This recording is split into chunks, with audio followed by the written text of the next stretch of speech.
নিজ হাতে উপার্জিত কামাই এটা পৃথিবীর শ্রেষ্ঠ কামাই, আলহামদুলিল্লাহ। পরিশ্রমের মাধ্যমে যে উপার্জন, এটাকে ইসলাম আমাদেরকে উৎসাহিত করে। শুধু নামাজ, রোজা, জিকির এগুলো নিয়ে ইসলাম আমাদেরকে পড়ে থাকতে বলেনি।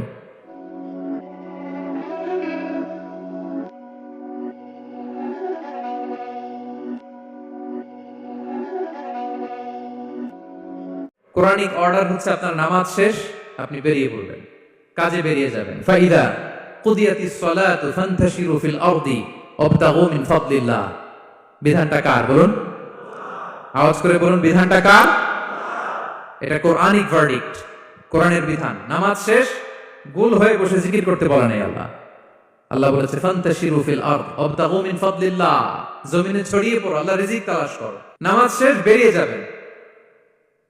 কৃষক চলে যাবে মাঠে, শ্রমজীবী চলে যাবে ফ্যাক্টরিতে, শিক্ষকরা চলে যাবে তাদের শিক্ষা প্রতিষ্ঠানে, কর্পোরেট ওয়ার্ল্ডের লোকেরা চলে যাবে তাদের প্রতিষ্ঠানে। ডেভেলপমেন্ট করতে হবে, সিভিলাইজেশন করতে হবে।